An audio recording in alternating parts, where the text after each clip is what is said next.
Hello and welcome to my video blog for St. Patrick's Day weekend. You know, it is March Madness all over the place. It's that time of the year that the president goes out and he picks his NCAA brackets. Yes, he shows us that he can multitask. Not only can he pick those brackets, he can also handle women's healthcare issues. He can also balance the economy and deal with that, as well as foreign affairs. And if we can possibly get him to just squeeze in some time for those high gas prices, I think we'd be all right. Oh yeah, multitasking. March is also the time where we have to deal with all these crazy weather systems, and that March can possibly begin or end like a lion or a lamb. Either one. Now, so far, the season has pretty much been roaring up storms all over the country. So much so that it's been shaking that little lamb and blowing him away. And I think he's frying on a skillet somewhere out there because it's all hot all over the country. Yeah, temperatures are up. Now, speaking of being blown away, we're still waiting for somebody to have a blowout with this whole Republican primary race, and that it's been going on for a long time. I mean, at one point we thought it was going to morph into maybe a high stakes game of poker, but instead, no. It has turned into a game of Uno. Uno with reverse, skip, draw two. Draw four. Oh, come on. The new color is, yeah, we're all sick of the Uno game. We're all waiting for somebody to possibly come to the forefront because Uno is getting a little too complicated. Somebody already sink this thing and wrap it all up. But no, it keeps carrying on and on and on.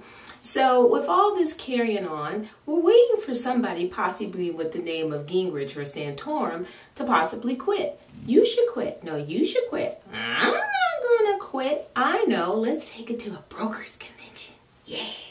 Now, a brokers convention for the Republican Party would be sort of like a unicorn, where we know maybe it existed, but maybe it didn't. I don't know.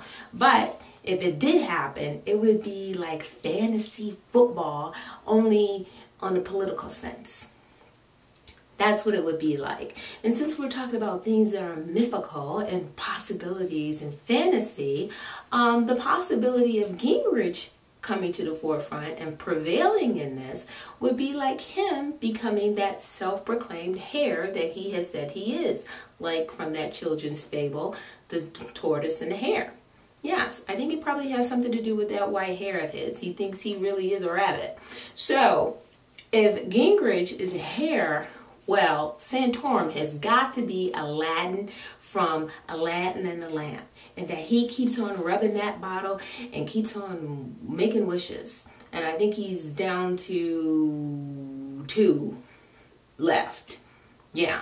He's got to be really careful. Now, if he's rubbing that lamp and trying to get those wishes, Mitt Romney, oh yeah, well, Mitt Romney, when he's in the South, he's a little country. And when he's up north, he's a little bit rock and roll.